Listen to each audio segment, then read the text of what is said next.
in relation to the misuse of opioids and like tramadol and what have you. It's no longer a hidden issue. It's in our schools, it's in our workplaces. We see people on our streets who are sometimes you see them standing, but they are sleeping. I don't know whether they're sleeping or they are dozing. I don't know what exactly that is. Now, the Ghana Health Service warns of a growing, warns of growing cases of addiction and even fatalities, while the FDA has also seized millions of unregistered tablets in recent years. I've also been in rooms where the Ghana Police Service have done certain presentations, and you look at the numbers of people they are getting who are carrying some of these things into the country and all of that, and it's very alarming. NACOC is doing their own thing. Everybody seems to be doing something, and but I think that it's quite not concerted, really, and that is why we still face the issue. Now, this isn't just a health issue; it's an economic one too, because every young life lost, every student who drops out, every worker sidelined by addiction represents a number or potential lost in innovation, productivity, as well as hope, really. And I'm joined this morning by three individuals, and we're going to have a conversation. The topic is rising opioid use and its impact on youth. I have in studio now Dr. Benedicta Adjoa-Hayford. She's a medical doctor and president of RTC Foundation, and also Josephine Walali Adachi. She's a youth advocate and founder of JWA Initiative. And then over the phone lines, we have is it Radolf Ninote? He's a regulatory pharmacist at the FDA. Gentlemen and ladies, you're welcome to the Business Breakfast on Z.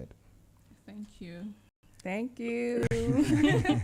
All right, good to see you. Let me hear from, is it Radolf?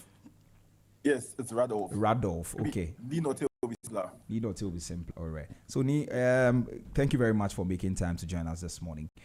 Before we get into the conversation, maybe I'll just pick your thoughts generally. Why should Ghanaians even care about this whole particular issue?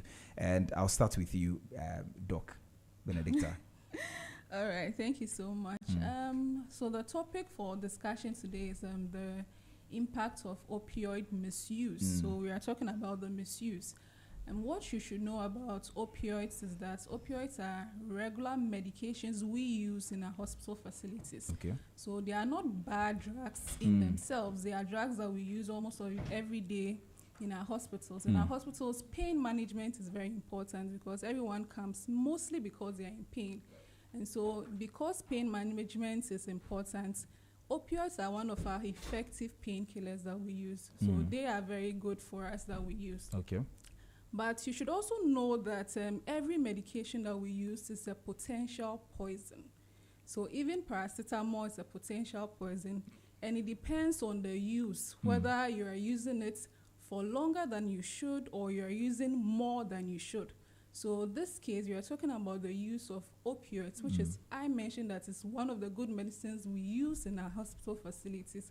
But because the youth are not using it well, it has become poisonous onto them. And so the impact is quite large. They can affect your physical health. They can affect your mental health. It's actually a mental health disorder. We call it opioid use disorder. And so we should care because even though it is good for us that we are using it, people are using it wrongly and it is becoming onto them poisonous. Right. Okay, I'm going to come back to you on that. We'll break a few of the things down. What exactly is in opioids and all of that? We'll come to that. But let me come to you, Josephine. So, Josephine, you tell me, there are people listening to us. Why should they even care about this at all? Thank you so much, Nee. It's such an honor to be here to have conversations like this. And when I got the topic, the rise in the use of opioids, I'm like thinking, as a youth advocate, thinking of some of these issues, it was very heartbreaking because over the past few months, you've seen, as you said earlier, some of our youth on the streets. It's either you don't know whether they are sleeping, they are standing, and this is very alarming because according to research, even Africa is one of the youngest growing continents. Yeah. So you have a very greater percentage of people being youth. And if you'd realize that most of the youth are relying on some of these things to escape the pressures because of peer pressure and all that, it is very alarming because these are the people that are going to be leading our countries. True. Those are the people that are going to be making decisions on our behalf. So if we have our people going through some of these things, it's a bit alarming. So that's why I think we need to have conversations about this, because it's about our future. These are future leaders. These are people that are going to make those decisions for us. Absolutely. Okay, let me also take your thoughts on same, Radolf. So Ninoti, I prefer that. Hi, thanks for having me. You're welcome. So yes, they said it all. It's actually, I'm getting an echo from my side. Is it the same at your end? Or you're cool? Yeah, it's okay here. Okay. So it actually is of a concern, as they've said already, because the youth are taking it up and they're using it most especially as a coping mechanism for their day-to-day activities. So when this happens now, it also puts a challenge on our part where when we put in certain regulations now, it might even be a barrier to access for those who actually need it. Because as a regulator, we want to be able to balance access and also control.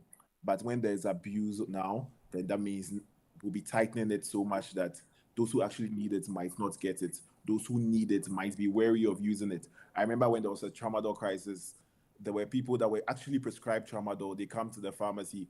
When they get to know it's tramadol, they're like, hey, I've seen this with tramadol. Can you give me another alternative? But it's something their doctor actually did give them. So we create a chaotic system altogether alongside the different issues. The honorable speakers have mentioned. Right. So tell me, how widespread is opioid misuse in Ghana today? Do we have some data to back that? So there is data, but I cannot authoritatively say that is data that speaks to the country. But there is anecdotal data. Anecdotal meaning that there have been media reports, there have been increased seizures. But if I'm going to give you a nationwide statistic that says this is the percentage that speaks to it authoritatively, no, I can't. But then we have enough anecdotal data to show that there is a rising case of opioid use in certain catchment areas and particular selected group of opioids. So it's something very widespread across the country, isn't it? Yes, with varying degrees. Yeah, with widespread, yes, but with varying degrees in certain communities and areas. I see. Doc, from the health side, are you seeing cases like that in our hospitals and clinics? For my facility, I was currently in the Ops and Gynae department, Okay. so I didn't really see a lot of them. However, I have colleagues who have testified. One of my senior colleagues mentioned that he was posted to a Galamsey community, and then he once had a patient who was brought in. His breath was shallow, and then so you would want to know what happened, but most of the time they don't tell you the exact thing that happened, because sometimes they are not there when they are taking the drugs, but they'll go and see the patients lying very in a comatose state. So when they brought the patient, he couldn't as well know. He was trying to figure out what was happening, and then he decided to look into the eyes, examine the eyes, and when they are on the medication, they have what we call the pinpoint pupils. So when you look closely, you can see there's a hole in between your brown or your black eye. So for them, when they take the overdose of the medication, they have what we call the misuse. They have pinpoint pupils. So it is when he examined the eyes, and then he was like, this could be an opioid overdose. So he gave the antidote, and the patient was revived.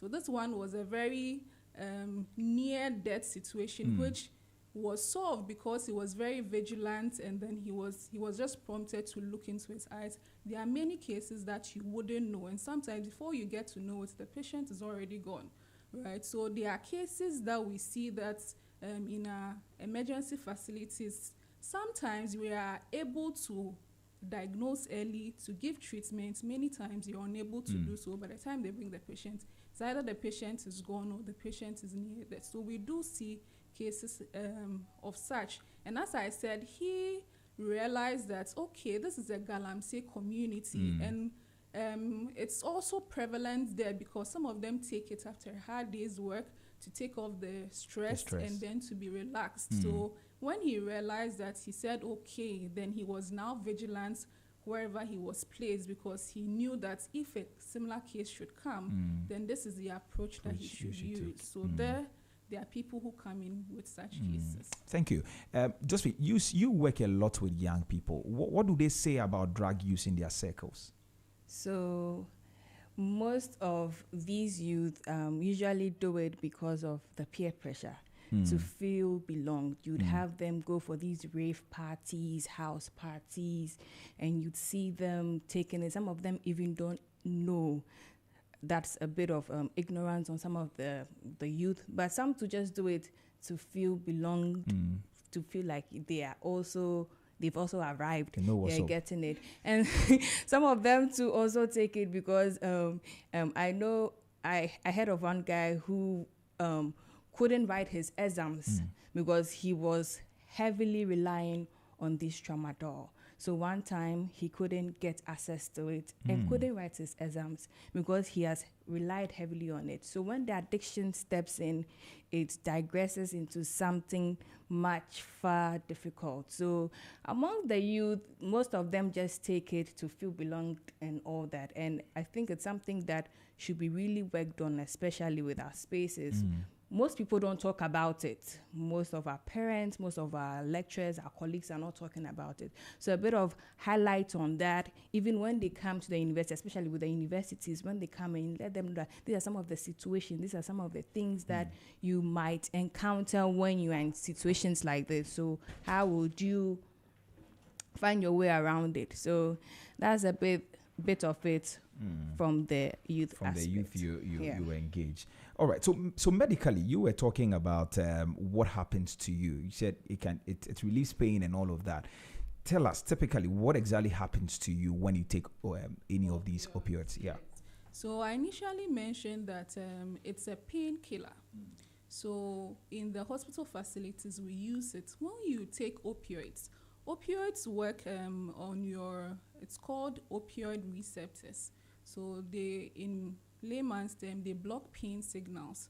So you are unable to feel pain as much as you do. So that's why it's a good pain relief. The other thing is that it also releases a surge of dopamine.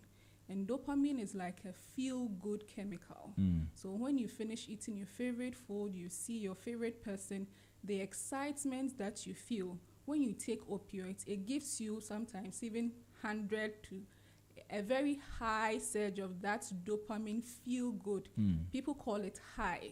So that's what drives the youth. So someone will tell you that you've never experienced such amount of joy or pleasure in your life, right? So when they take the opioids in higher doses for a long time, that's what they feel. And so that is also one of the aspects or one of the main reasons why they feel or they take it. They take it.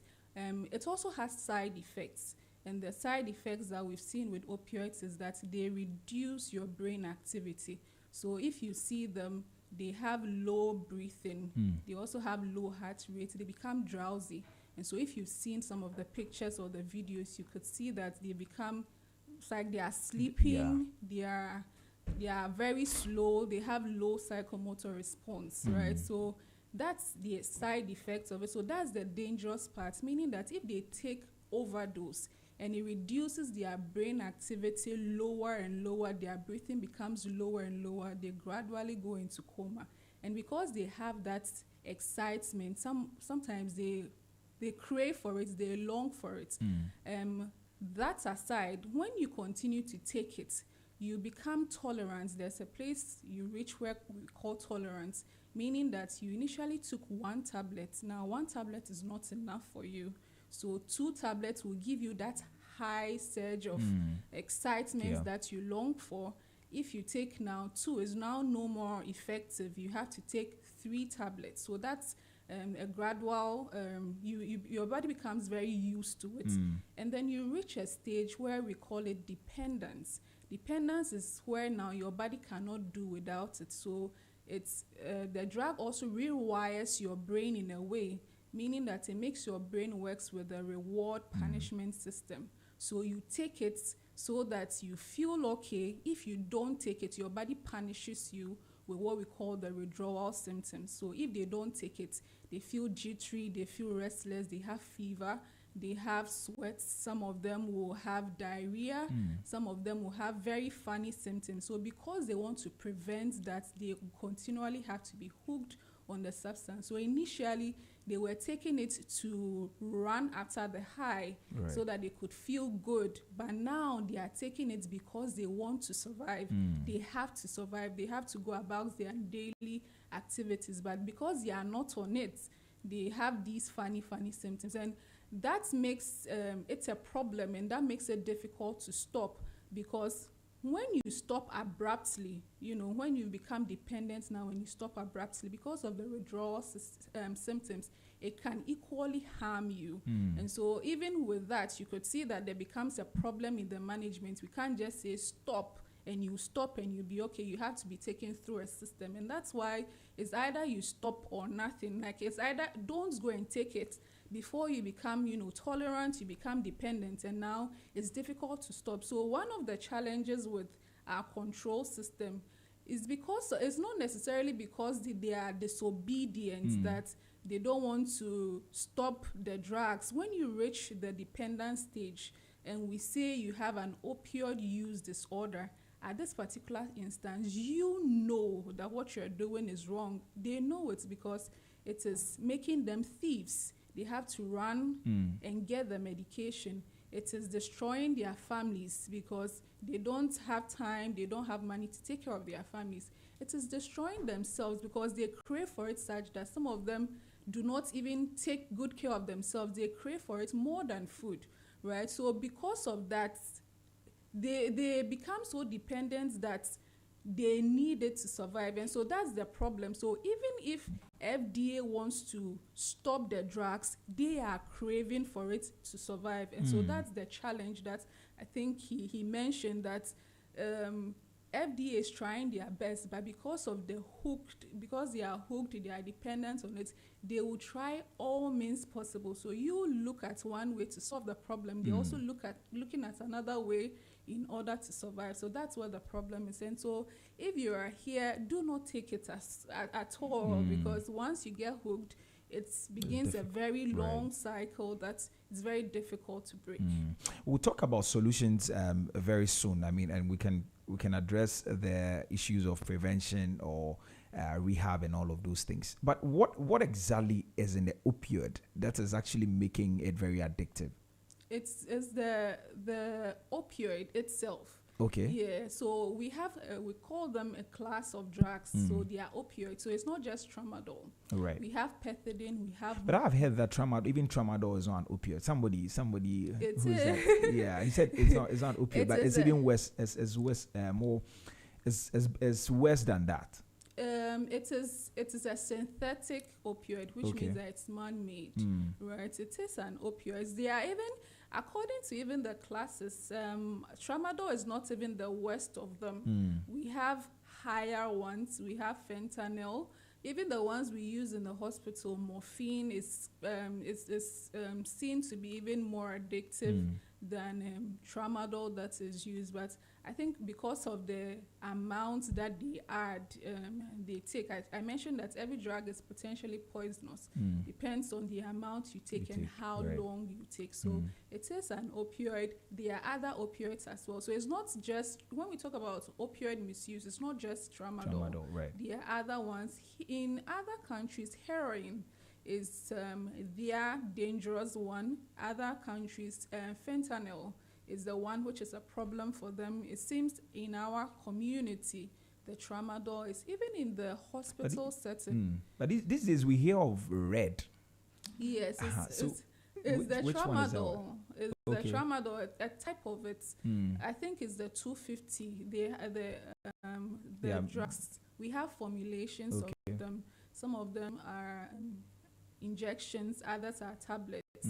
Yes, so the red is one of the types of tramadol. It doesn't mean that all tramadol tablets are red. Some of them are not red, but then I think the red is 250 milligram, which they take. So it's the common ones they use in their circle, the ghetto or where they trade the drugs. That's one of the common ones that they use. that they And I use. understand that even that red, it is not widely used in the hospitals because it takes a very worse situation for them to prescribe that particular drug for you. And these young people just take it in here. Yes. So opioids in general, we don't just prescribe them. And even when you as a prescriber, for me, if I prescribe it, it's the pharmacists themselves who walk to the ward to give them.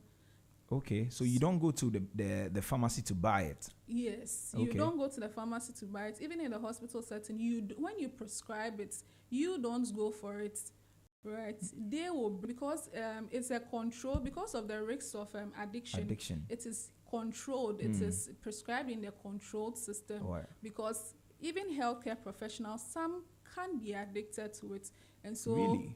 we are all humans. Of course, before you're awake. Yes, Right. we are all human, and we see them. You know, if let's say you are wherever you are, you don't see them. So we are even more prone, because if I have a condition, I'm in pain and I want something, and I see the drug before me, I'm in the hospital. You might take it. Yes, right. So it's we prescribe it in a very controlled system. So the pharmacists bring them, they have their records that they keep, so that in case if the medications you prescribed is not given, is missing, we can trace it. So the pharmacists themselves bring them, and then the nurses or the doctors prescribe them. So we work is also in a very controlled system. I see. All right, let me come to you, Josephine. You deal with a lot of young people. What exactly, without mentioning names, maybe you can share stories of young people and how this is affecting them. Okay. With the red thing, I think earlier, as I said earlier, one colleague who became addicted. So now Doc has now explained everything to us to have in-depth knowledge of that thing. So it just started as a hangout with friends. Yes, I think he failed one course and that was affecting him so much. So he decided to just take one, to just be okay. So from to time to good. time, yes, they like that youthful exuberance, trying to feel belonging. So he took one. So from time to time, like he realized he became so addicted to it. And I don't know how they are able to get access to it, because Doc just said that even with the prescription, we don't get access to it. It's this pharmacist that would bring it and come and inject to you. But they still have illegal ways of getting these things. So he still had access to it and all that. And you'd realize that he couldn't write some of his exams. He became a disappointment to his family. He couldn't graduate and all that. And these are some of the issues that are happening from these. It's either you'd see them trying to now steal. These are the people that you see them engaging in unnecessary vices just to survive. So the addiction is that. So far, that's one story that I've encountered. But we can't all see it on the social media when we see people that are supposed to be working, contributing to the betterment of our country, lying around. They are getting sick and all that. It affects us in the long run. So if you're out there and you are saying, oh, nobody in my family is doing this, you can never tell. Right. You can never tell. That's one thing about these things. It starts very, very, very, very small. So the next day they are going on, then it becomes worse. So it's something we should really, really, really look at, because at the end of the day, it's going to affect us one way or another. All right, let me come to you, Ninote. Now, Ninote, you are with the FDA. When you hear stories like this, what does it say about our control? When I hear stories, I think what it does say about control is that there's still more to do. However, maybe because I'm sitting at the side of the regulatory, I know that compared to also other jurisdictions, we equally have an effective control system in play. So you remember at a point in time, there was the tramadol crisis. Actually, with this red that is going on, we have realized that it's not actually tramadol, but it's tapentadol. So it's also another opioid. But it's not even registered by the FDA. Just look at that. It's not registered at all. Yeah, so we've sampled different, and so that typically has your red color. You see, it's a typical, because most of the tramadol brands we have on the market doesn't have that color. So that was what created that whole branding as red. Red. That particular drug. Yeah. And we see them on of course, I don't think they fall from the skies. They probably come through our borders and all of that. Oh, yes. What exactly is happening? Porous borders is one of our biggest challenges. And it's something we are working on. I'm glad you mentioned in the beginning that the need for concerted effort. So that has been a highlight of our intervention.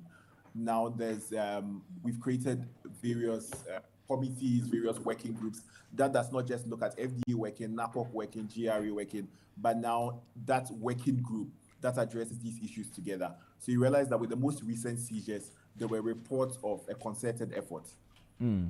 So GRE sees something, flags it, puts it on a platform that FDA checks, NACOC checks simultaneously. FDA can tell that, no, we have not given a green light from this. GRE can, and immediately it enables us to be able to get hold of it quickly.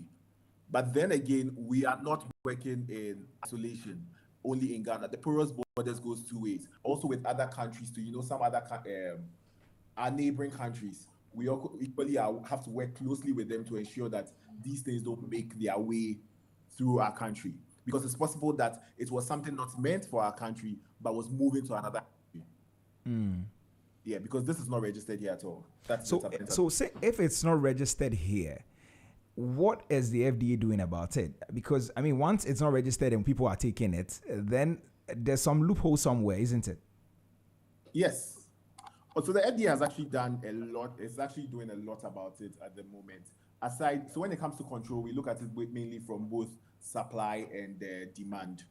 So with supply control, that's what I said, that ensuring that we are tightening our checks, ensuring that the registration status of the various importers are being checked. Also at the retail level, what is supposed to be in the listed supply chain is not leaking out. But as the doctor said earlier, when for those that are already users, there's that dependency that even when you don't give them the substance, they go looking for the next thing. That's when there is a problem. So one of the strongest aspects we are pushing now is prevention. Ensure that people don't even start, because you realize that when people start and there is no treatment, we trigger a particular cascade of issues. When you don't even give them a substance, they end up sniffing even super glue, all sorts of funny things altogether. And that's a very interesting one that I got to know quite recently. That they sort of burn the super glue and then they inhale it. Yes. Very interesting. When you hear some of the stories, it's just interesting to see how the innovation comes to play. Some people even try to dry out their urine. It's just funny. But then again, it just shows that once out of one reason or the other they get hooked on, there is that thrill to continue, or that inherent, what I call it, a biological disposition to look for a substance. So beyond checking supply control, we are also working strongly with the GES. Public education is big.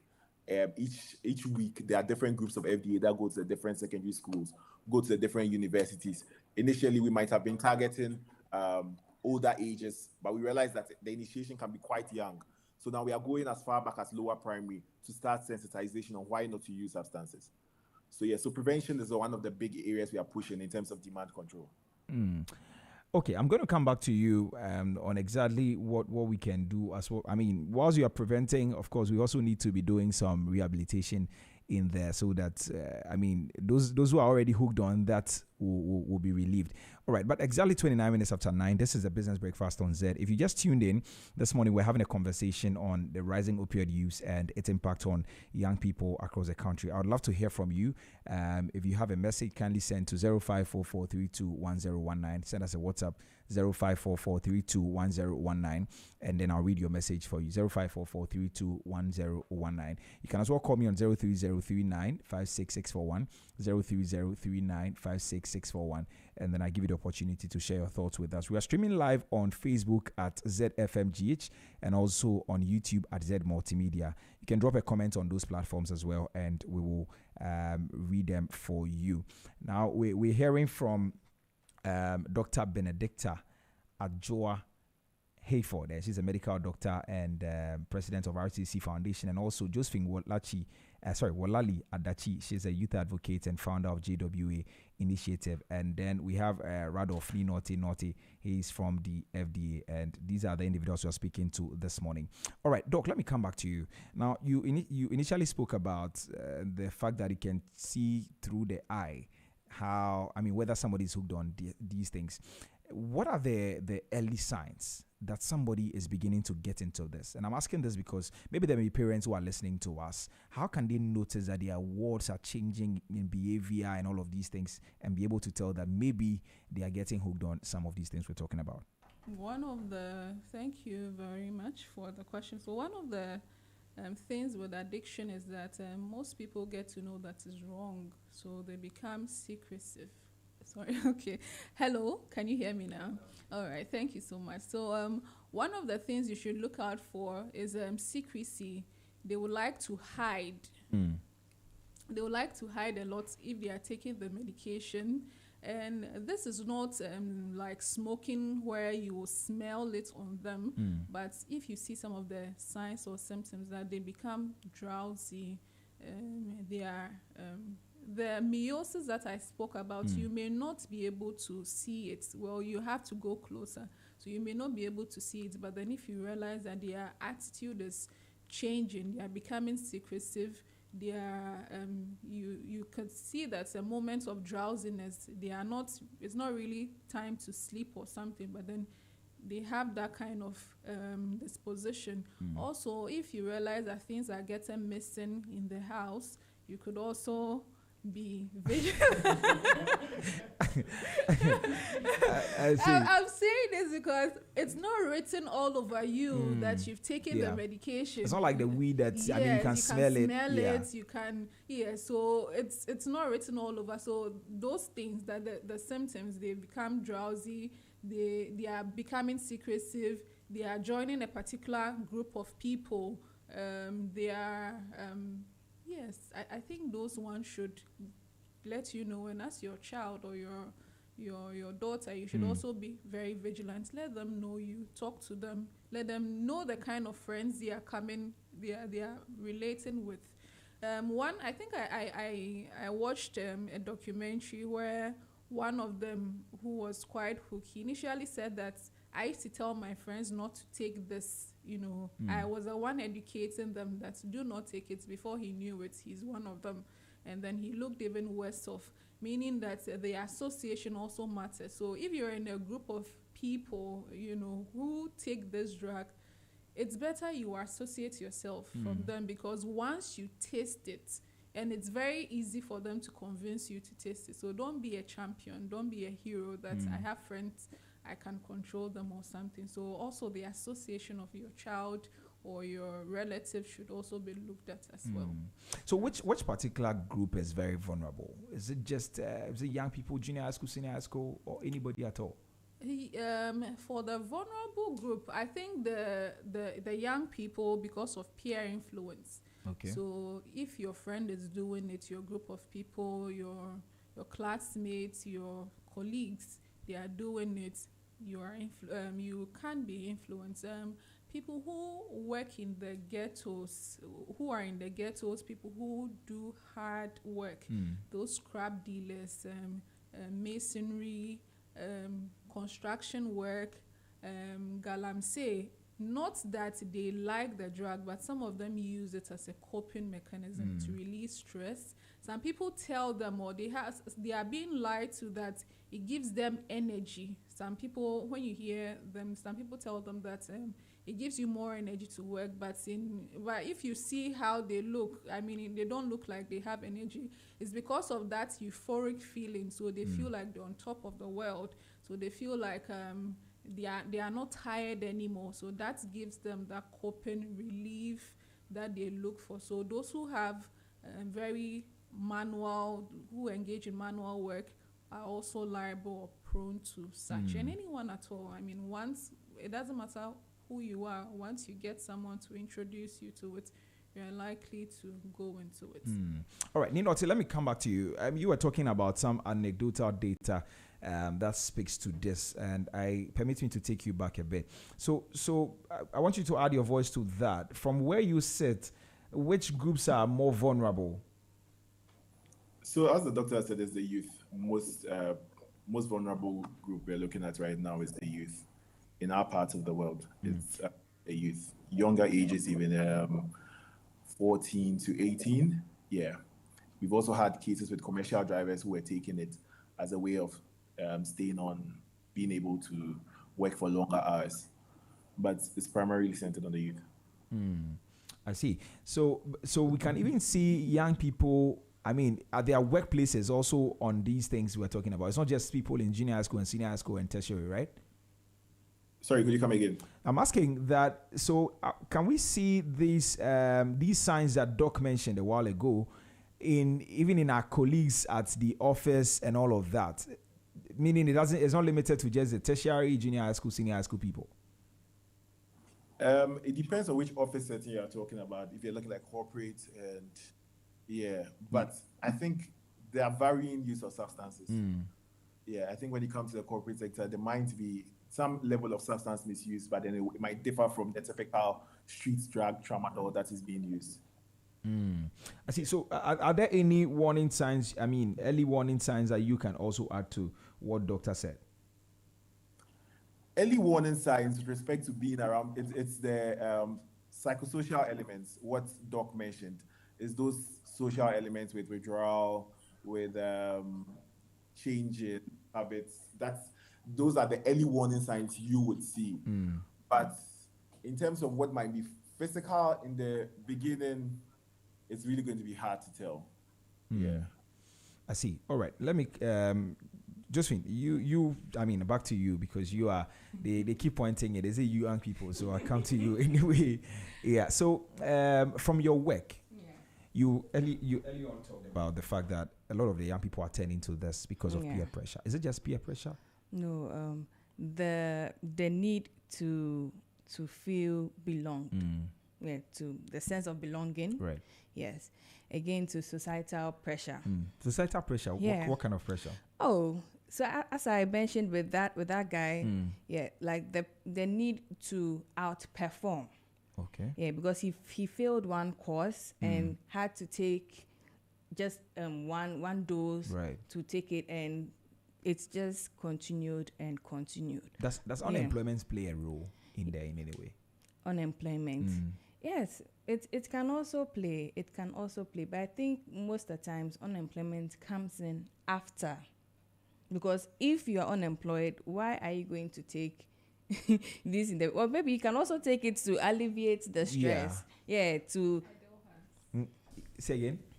The devil. Find to for the idol. Yes, Absolutely, the idol has. Yes, okay. So some might also take it to take away, just to be okay, not to think about anything. So I think societal pressures, peer pressure, the need to feel like they also belong, to ease the stress. Some people also take it to study at night. Okay. You see, before when senior high school, we used to take a lot of coffee to study during late hours. Some also take these opioids. And then they get addicted to it. Yeah, and they also get addicted to it. Doc, does mental health play a role here? Depression, anxiety, trauma, and all of these things? It is. It's the substance use disorder is in itself a mental health disorder. Okay. And yes, so if you are talking about, does it lead to, let's say if you have depression, does it lead to, as I mentioned, in the euphoric effects? It could be a predisposition. Someone may decide to take it or be lured into that it can take away your problem away. And that one is only for a while, because it puts you in the cycle. And so the misuse itself is a mental health disorder. I see. So what role does society play in either preventing or fueling this opioid use we're talking about this morning? I don't know if you'd want to, Doc. Okay. All three of you will touch on that. So okay, society. I would look at my parts that as clinicians, what do we do? I think it all boils down to the advocacy that we should really tell people what they are getting themselves into. Because if you know that this is a game of no return, or a game of coming back is very dangerous, or coming back is very painful, it's very disheartening, it's very difficult for you, you know that you wouldn't want to get into. Because we will talk about treatment as we are saying, but if I tell you treatment for misuse disorder or addiction, it's not like I have headaches, so I've taken medications and that's all. Some people take months, even years to recover.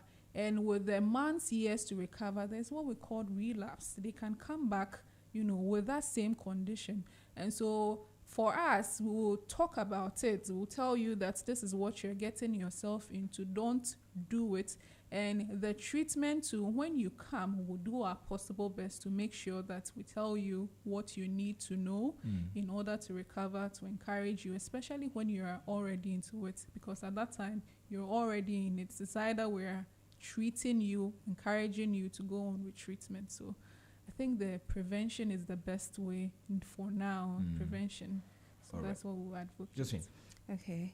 So I think charity begins at home. So we can start with our parents sensitizing some of us as young as even 14 JHS students all going through some of these things.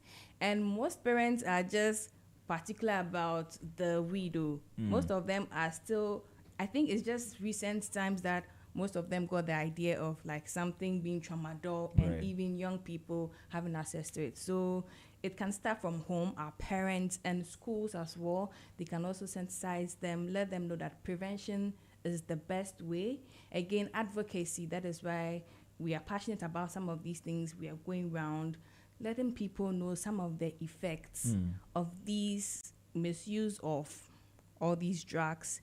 Again, trying to empower the skills. You see these guys on the streets and all that, and as you said, unemployment can also give them, so equip them with skills. Right. The devil won't come in. If you are idle, of course, he'll give you something to do. So empowering them with the right skills so that they can be doing something for themselves. As well, we shouldn't also, the pressure some people have is so much. Like the pressure. Pressure to please parents. One young lady will be there, want to get married and all that. All these things come to play. You're getting it? It's very true. Like, won't you? So if it's with married couples, won't you give birth? If it's with young bachelors and spinsters, won't you get married? If it's with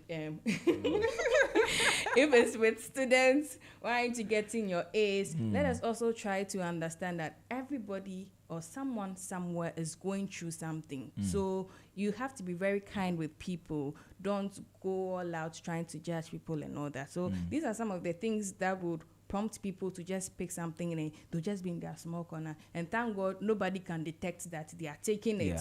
So they take it, they'll be inside their room, they would be hiding. Then you start realizing that your roomie or someone is stealing your stuff and all that. And that's how some of these things happen. So when they take that, and also with the authorities at the borders and all that, if they are also doing their jobs well, we wouldn't have some of these issues, because apparently, according to the research, as Nino said, the red one is not even recognized by FDA. So but it's still being sold here. How does it get here? So that should be very important as well. If all those who are at the borders are doing their work right, we wouldn't even be in this situation in the first place. So that should also be kept. So whoever should be held responsible should do their work. Yeah. So those are some of the things we are unknowingly doing. I mean, in terms of the pressures, we are giving people pressure to do certain things, but we are leading them into some other things, right? Okay, I have some messages coming through now. So this is from Stanislaus. It says that I agree with Doc. Do not try drugs at all. Maybe if the youth become aware of the fact that a drug is a drug and has some toxins that can harm you after repeated use, it will deter them from its use. Obviously, this will meet a lot of resistance from those who are dependent on them. but that can be a long way to spread the word. Maybe a nationwide campaign should be looked at to carry this message across if we hope to promote the sanity of our youth. I think the Ministry of Youth Development and Empowerment started this Red Mean Stop. I don't know whether it is still ongoing. Yeah, they started something like that, right? And it says that glad FDA have started the intervention in that direction. And also the fact is, it is killing our potential. In the long term, we may have several youth with potentials locked up in psychiatric facilities and rehab centers, and that is true.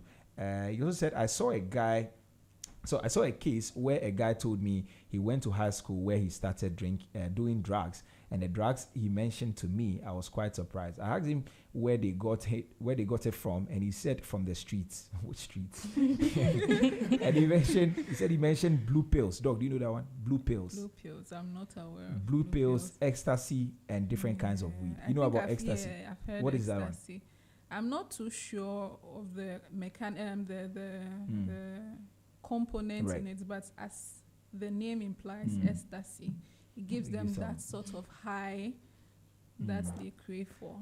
People want to be higher than the most high. All right. Anyway, so let me come to you.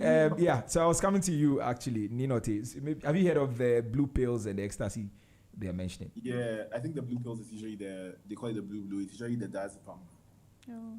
Is what? Yeah. Like the benzos. It gives you that dazed feeling of just and it gives you that more of like a dazed and the ecstasy is very common in our clubs. I mean, for a while now, FDA has also been doing what we call night monitoring, going to the clubs and the pubs, because at the point in time, even nitrous oxide was a problem. The balloons, once they put the balloons in gas, so you realize that what the hospitality industry and all those things are always points of initiation to some of these varying substances on the market. And those ones are approved by FDA? So nitrous oxide was approved for FDA for the food industry, by FDA for the food. It's used in cocktails and all that, and it's also used in the medical industry as an anesthetic. So it has illicit use on the market. But in terms of the entertainment industry, it was a diversion into that. So now, we had to put in stringent measures of monitoring, and that's something we are working on, even considering putting a ban on its use altogether. You have plans of banning it? The nitrous oxide, that is for as a food additive, but it's not complete. It's still in place. How soon are we going to see that? Because I walk through East Legon and I see a lot of the clubs around. I mean, sometimes on a Monday morning when I'm coming to work, I see young people who are still clubbing and people holding balloons and all of that. The absence of the ban in itself is not in any way endorse its use at the moment. Okay. Because it's already being used illicit. It is not. That's not the purpose of use. It's, for instance, saying that tramadol has illicit purpose and now it's being used on the streets. It doesn't altogether call that we ban tramadol. So that is what has necessitated intense monitoring from our end. Like, there are times that we have officers going into nightclubs. There are times where we have officers staying tools. There have been various fines that have been meted out. To some extent, it has actually come down. And I think that's where the public can be of help. Because with all this, there's always limited resources at play. So I always say that the public can be one of our strongest arms of regulation. Like, you see something in East Legon, you can drop us a WhatsApp, drop us a message saying, I saw this at this point in time at this place. You don't even need to give us your name. And then it makes our enforcement effort targeted. Okay. Because it would be very difficult to be everywhere at every time. But then again, a lot of people would be able to see it and say that they know that there's a problem with it. Just notify us, give us the place and the time. That's all. And then we would follow up. But by follow up, what do you mean? By follow up, meaning we would ascertain that that's what was happening over there, and then the requisite penalties would be meted out. What are some of the penalties that come with this? It depends on for instance, it depends on what the situation is per se. But this is, if for instance it's being used as a substance that it's not registered by the FDA, then that means you would be fined because you are peddling an unregistered medical substance on the market. Some of them are mixed with tobacco, and then now the tobacco laws too will come to play. Use of tobacco with other additives in general public areas. So there are different fines. It's not specific based on what's the circumstances and the exposure, and then how many times you actually have faulted. No, of course, you don't, you are not with the police or anything. So I'd wanted to know whether there are some imprisonments that we are, Oh yeah, we actually do our monitoring with the police. Okay. So when we have to visit a club, for instance, you see us, we'll come with the police, but then again, they might not be in uniform, so you might not be able to tell. And yes, some do result in arrest. Court cases, and then in the end, imprisonment. Yeah. I see. Okay, let me continue the message. All right, it says that this, I believe, is a phenomenon that has been in place since the ages, way back 1990s, recounting some other stories I had heard. To FDA, if this issue has long persisted, what are some of the challenges affecting your fight against it? Okay, so that's a question from Texter. So you may want to address that, Ninoti. What exactly are some of the challenges affecting your fight against this? The challenges, I spoke about limited resources, and porous borders is also another challenge we are facing. Yeah. Beyond that, I think it's also porous borders is it's top on the list, and limited resources. Yeah. I wonder what maybe we should have producer. Maybe we should have brought the Ghana Immigration Service into this conversation, because porous borders is one thing that we continue to hear all the time, even with these guys that are on our streets these days who are begging and harassing people. We talk and we say porous borders. Everybody seems to know the problem, but we are not making headway in there. And I don't understand what exactly is going on. And just, I think 2 or 3 days ago, we're talking about the NRSA, the Road Safety Authority, cracking down on some of the issues that are happening on our roads. They released some very interesting data quite recently. And the one we're speaking to, a rep from there, says that lack of resources. The money, and you are mentioning the same thing, lack of resources, So what exactly is happening? Where is the money to be able to deal with some of these things, which are very, very big? I don't know. We need to do something about all of this. He says that, okay, let me continue the story. The message is a very long one. He says that I told a young man the effects of drugs on the brain, took him through the entire process of brain mechanisms and behavior. And all this guy could tell me was that his personality challenges him to do things he's told to avoid. Hey. Are there instances like that? Personality. Yeah. We have what we call there's an antisocial personality disorder, but I'm not too sure if that's what he's talking about. Okay. And if it's about genetics, there are some people who are more prone to becoming addicts as compared to others. It's like, let's say in your family, you have a disposition to have hypertension. Your mom is a hypertensive, or your father is a hypertensive. So if, let's say, in your family, there's also a predisposition to, let's say, addiction. Let's say someone in your family was an alcohol addict.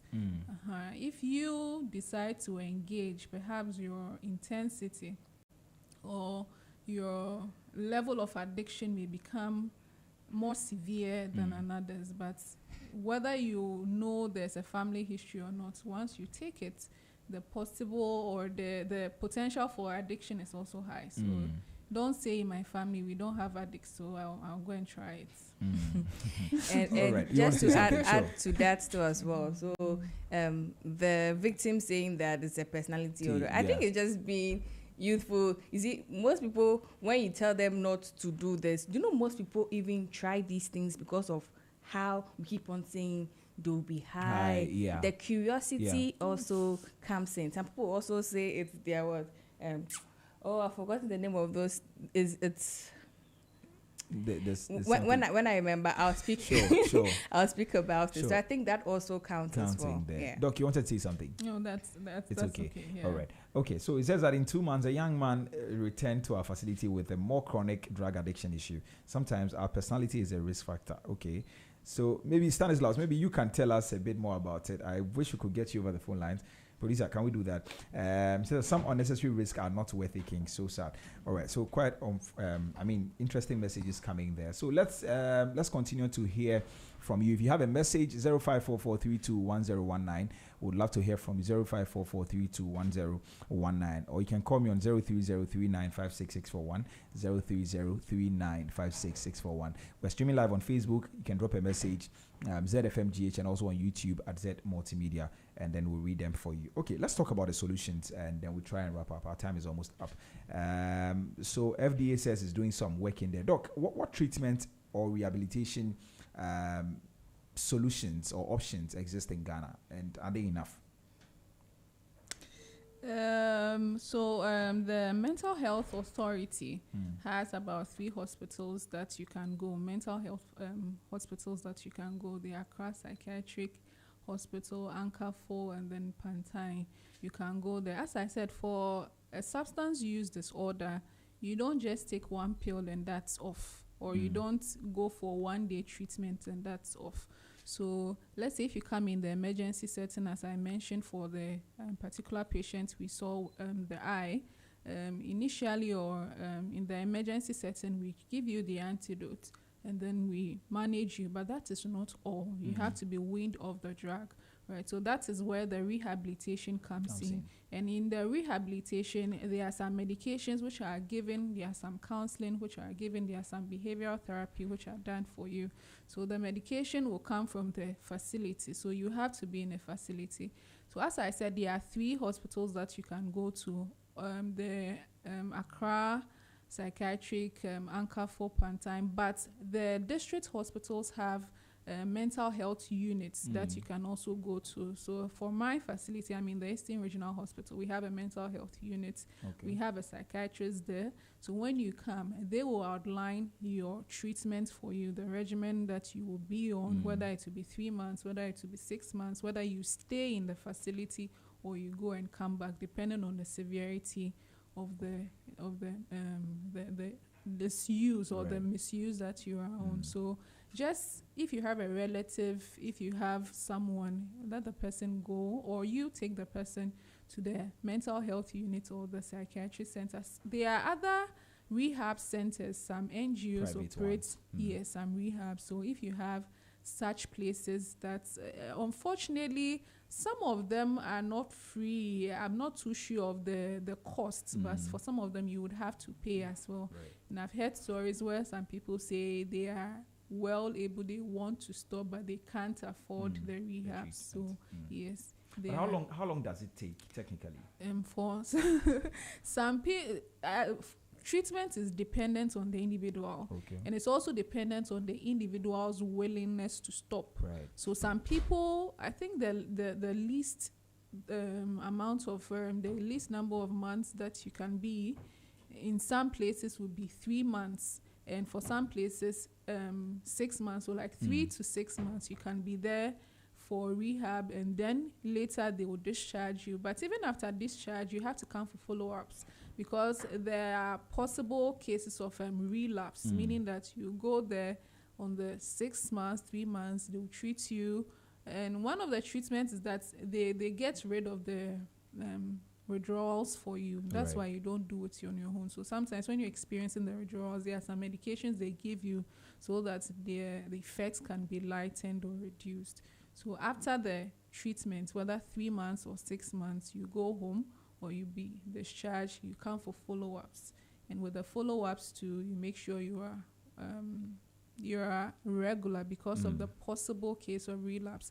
Mind you, if you have a relapse, for many addictions, relapse do occur. So if you have a relapse, don't be discouraged, go back. Or if you have a relative, you send the person to rehab, come back, the person is still engaged in, don't be discouraged. It's one of the natures of addiction. So don't give up until the fight is over. So that's right. Don't give up until the fight is over. Okay, I think we have Stanislaus on the phones now. Stanislaus, good morning. How are you? Good morning. I'm good. How are you? Yeah, I'm very good. Thank you. I saw your message and very interesting things in there. That's why I wanted us to connect you, and then you talk about the personality type. I think Doc mentioned that she didn't quite know a lot about that, and so if you can help us, you said sometimes our personality is a risk factor. Tell us a bit more about that. Okay, so I think I use personality on the line in there, looking at curiosity, people's environment, people's growth and upbringing. I think somebody also mentioned in there that some people are very curious, they are daring. They have this daring nature, and when you tell them not to do something, that is exactly what they would want to go and do. They just want to see, why is somebody telling me not to do this? And so they do the opposite of what you're advising them to do. In the case of my dad, it was quite sad because the reason why I was educating him was so that he doesn't return. And like I said earlier, it is causing people a lot of opportunity, because this was one who had the opportunity to travel outside the country to do something good for himself. And now that the time was getting due, he had to return to the facility.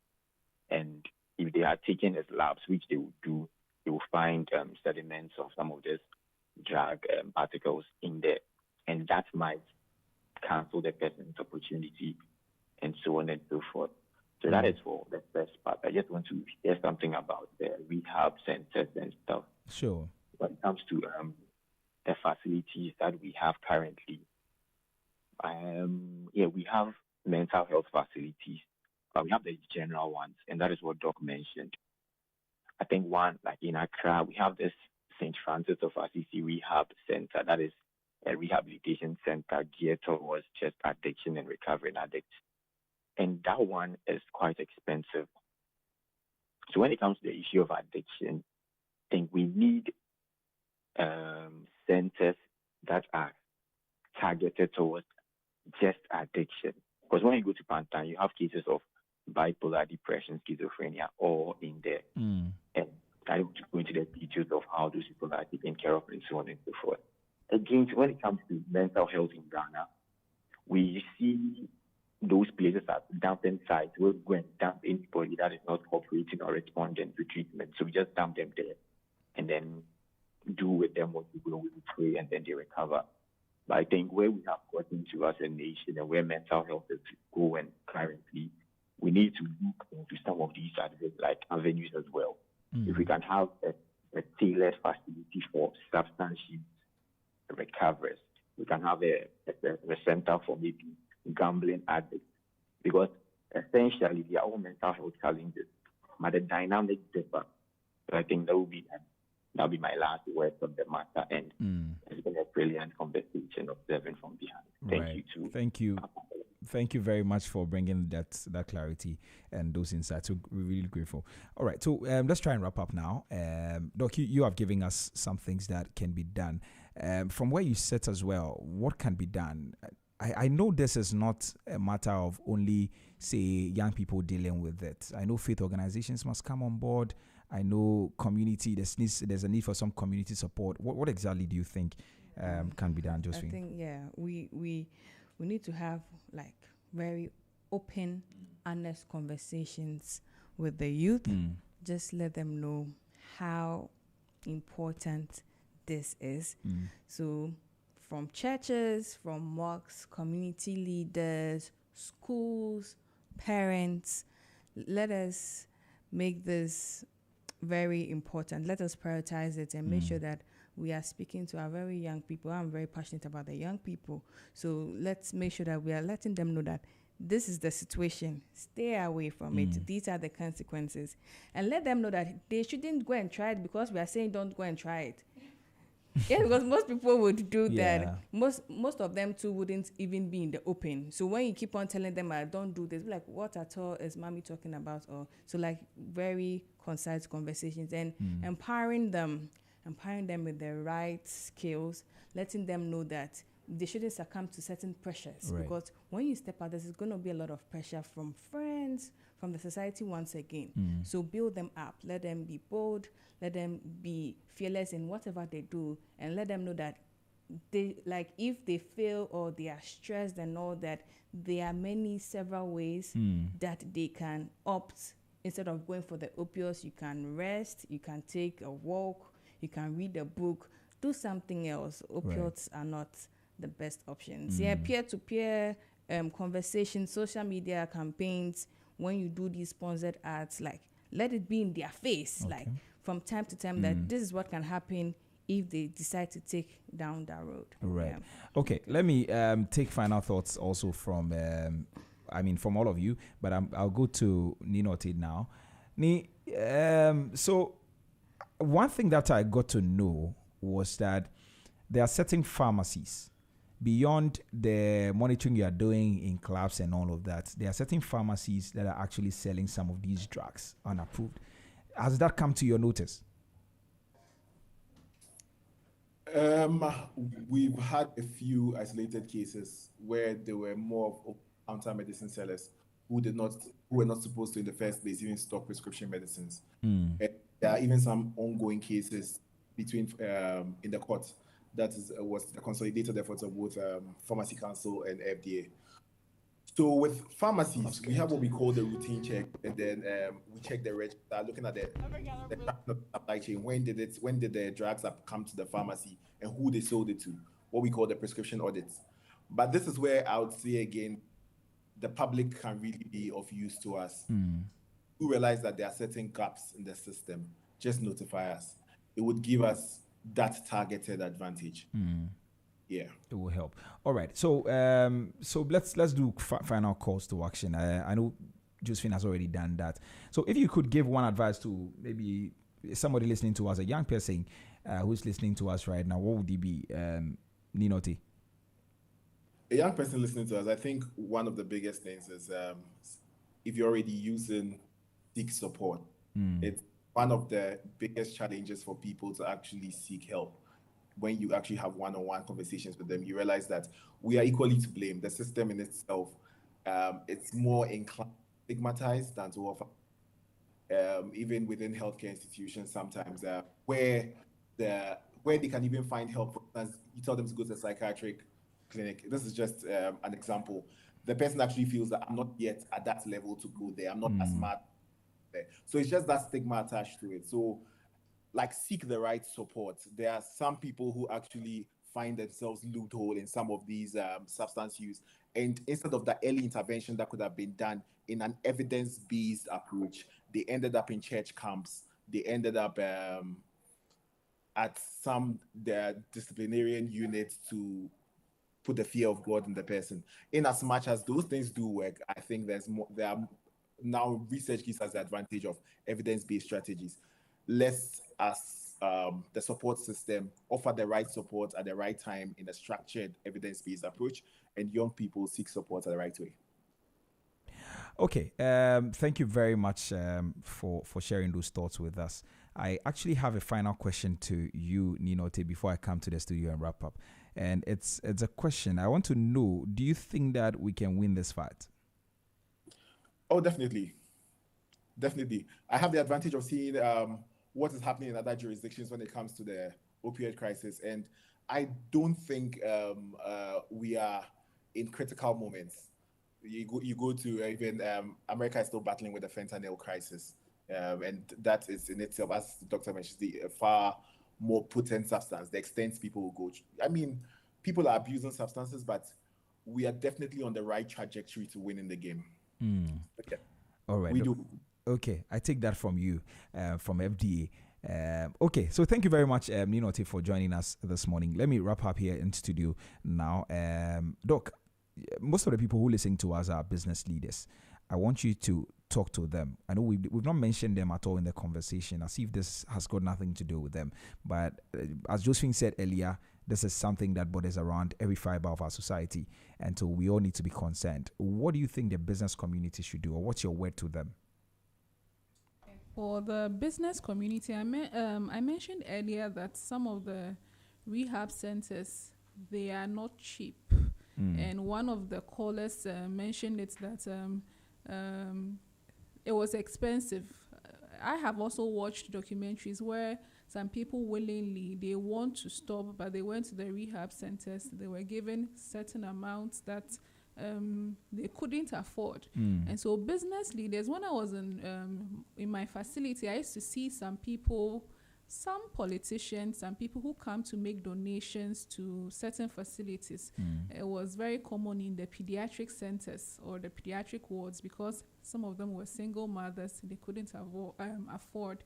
So if they would want to help in any way regarding tramadol use or opioid use, in as much as we are talking about it, they are well-meaning people who went there. I wouldn't want to say by mistake, because everyone, you are very liable to your choices.